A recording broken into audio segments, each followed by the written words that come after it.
pour prendre les transports en commun, 50% pour fréquenter les lieux de loisirs, 50% pour aller à son lieu de travail et 45% pour fréquenter les commerces. Vous n'êtes pas très chaud, vous, Julien Audoul, au Rassemblement national? Vous n'êtes pas très chaud sur cette idée, j'ai cru comprendre. Non, je suis même plutôt froid.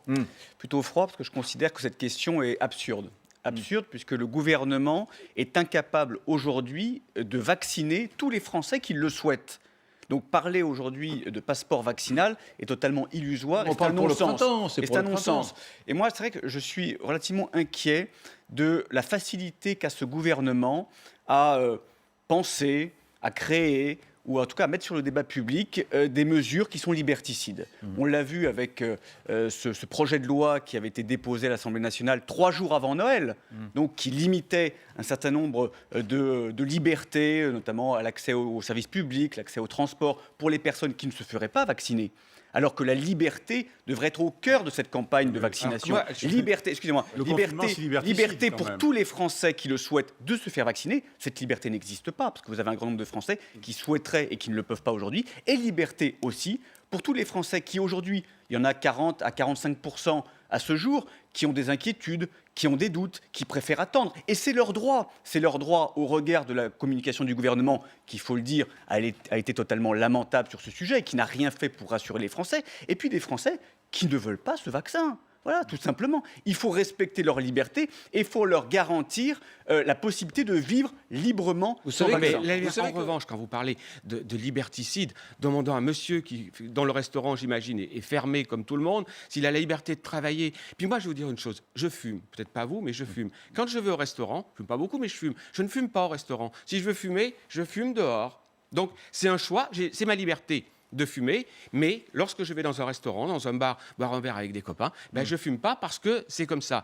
Et aujourd'hui, je pense qu'on est plutôt dans un sens de liberté collective, c'est-à-dire que si aujourd'hui on arrive à un moment où le vaccin sera disponible, on peut se faire vacciner et on peut retrouver, aller boire des coups dans les bistrots, aller manger et retrouver un peu de vie sociale, oui, on va retrouver de la liberté. Donc je pense que là, en l'occurrence, et on accordera la liberté de ne pas se faire vacciner. Si vous ne voulez pas vous faire vacciner, Monsieur Audoul, vous resterez chez vous, vous ferez votre choix. Mais vous voulez, ce sera votre liberté. Je serai confiné, en fait. Je n'aurai pas de vie, je n'aurai pas de liberté, je devrais rester chez moi entre 4 murs si je ne me fais pas vacciner. Moi, je considère aujourd'hui, compte tenu de la situation de notre pays, compte tenu des appréhensions légitimes des Français, je veux dire... oui, de moins en moins, mais il demeure. Moi, je considère qu'il faut laisser la liberté à chacun. Il y a de la responsabilité individuelle, et la première responsabilité, c'est celle du gouvernement. Parce que je veux bien qu'on ait ce débat sur finalement, il faut que chacun se fasse vacciner, etc. Il faut accepter ce passeport vaccinal.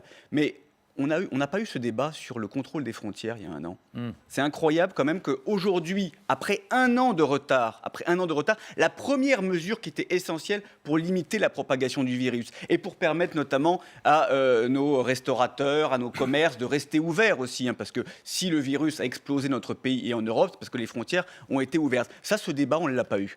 On ne l'a pas eu, et le gouvernement, pour des raisons idéologiques, n'a jamais voulu contrôler nos frontières. On se souvient au printemps de l'Allemagne qui ferme ses frontières avec la France, et rien en contrepartie côté français, on n'a pas fermé, bien évidemment, et de ces voitures qui passaient d'Italie du Nord au niveau de Nice, de Vintimille en France, sans toute liberté. Une forme d'incitation patriotique, parce qu'on a envie que notre pays s'en sorte le plus vite possible, que les dégâts psychologiques soient les moins durs possibles, que les difficultés économiques qui nous attendent soient les plus réduites possibles. Donc, plus il y aura de gens vaccinés et plus on s'en sortira collectivement. Et ça, c'est la responsabilité des Français.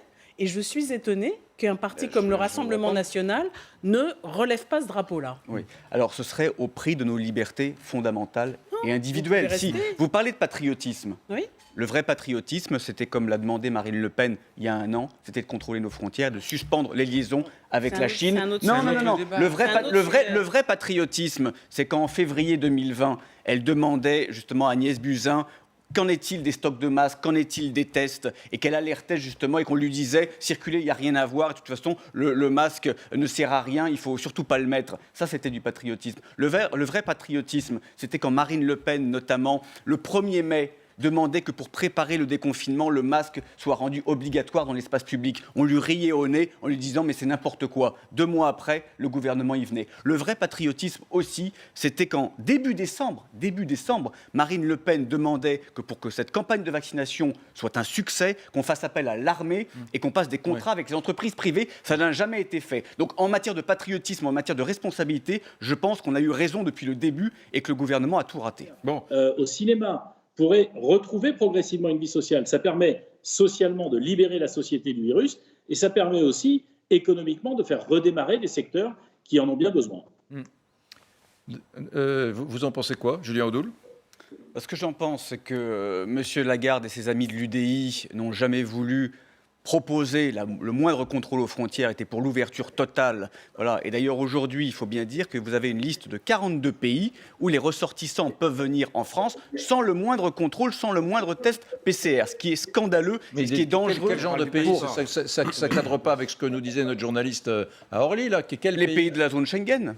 Ah les oui, pays oui. de la zone Schengen. Alors que si vous allez... Les Européens. Alors que si vous allez dans un pays, notamment européen, si vous allez en Italie, si vous allez en Belgique, on va exiger évidemment un test, Non, un test Imagine PCR que vous disiez, parmi négatif. ces pays, il y a ceux de la zone Schengen. Voilà, parce Exactement, que 42, oui, c'est tout à fait, plus la zone. exactement. Donc, ça veut dire, arrêtons-nous là-dessus, ça veut dire que des pays d'Europe peuvent entrer, voir des ressortissants entrer en France sans contrôle, alors que tout le à fait. contraire n'est pas vrai. Exactement, la réciprocité n'est pas vraie, ce qui montre bien que cette idéologie du sans-frontiérisme, évidemment, a des conséquences sanitaires majeures, a des conséquences évidemment sécuritaires, on l'a déjà éprouvé par le passé. Mais moi, je veux revenir sur cette idée de passeport vaccinal. Si on avait l'assurance, notamment pour les restaurateurs, les cafetiers, les salles de sport, les gérants de discothèques, que ça allait évidemment limiter et barrer l'épidémie, notamment limiter la contamination. Si on avait cette assurance-là, on ne l'a pas aujourd'hui, que le vaccin limite la contamination. Donc c'est vrai que c'est une mauvaise mesure, et c'est une mesure qui est toujours là pour finalement contrôler les libertés, qui est là pour sanctionner les Français, alors que des mesures de bon sens, encore une fois, ne sont pas appliquées, et on a mis trop de temps. Alors arrêtons avec tout ça, laissons la liberté, la responsabilité à chacun de se faire vacciner, ou s'il ne le souhaite pas, de rester sans vaccin. Mais encore une fois, ne faisons pas 2 catégories de citoyens, ceux qui auront le droit à tout, accès au commerce, au restaurant, au transport, et ceux qui devront rester confinés. Ouais. Non, mais cette fausse bonne idée va engendrer une quantité de problèmes, mais énormes. Enfin, je veux dire, évidemment que les restaurateurs qui ont été soumis depuis 1 an, que ce soit avec les périodes évidemment de confinement, on leur a demandé d'investir dans les masques, les gels hydroalcooliques, de faire des parcours, d'inscrire donc les noms des clients. En plus, on va leur demander de fliquer les clients, évidemment avec des réactions qui, selon les personnes, vont être un peu houleuses. Donc ça va être une difficulté supplémentaire. Et puis il y a une catégorie de Français dont on ne parle pas. Vous êtes allé au restaurant il y a quelques semaines et vous avez laissé à l'accueil du restaurant votre nom avec votre numéro de téléphone. Vous l'avez fait déjà. Vous avez été fliqué, entre guillemets. Ça engendrait Non. beaucoup de problèmes. Je l'ai fait, mais c'était volontaire. Oui. Je l'ai fait, c'était volontaire. Et encore une fois, les personnes qui ne voulaient pas inscrire leur nom n'étaient pas priées de sortir du restaurant. Et puis, il y a une catégorie de Français dont on parle peu. Il y a celles, évidemment, qui vont refuser le vaccin par principe. Et il y a ceux qui vont refuser le vaccin pour des raisons médicales. Et qui ne... parce qu'il y aura une part de risque et compte tenu d'allergies ou autres, ne pourront pas se faire vacciner. Qu'est-ce qu'on va faire de ces Français? Est-ce qu'ils vont être aussi confinés? Est-ce qu'on va restreindre leur liberté? Enfin, je veux dire, ces bien questions-là... imaginer de mettre en place des dispositifs spécifiques pour les gens dont le vaccin est contre-indiqué. Enfin, franchement, c'est pas vraiment un problème. Ça peut être C'est déjà le cas. Je vous signale que c'est déjà le cas.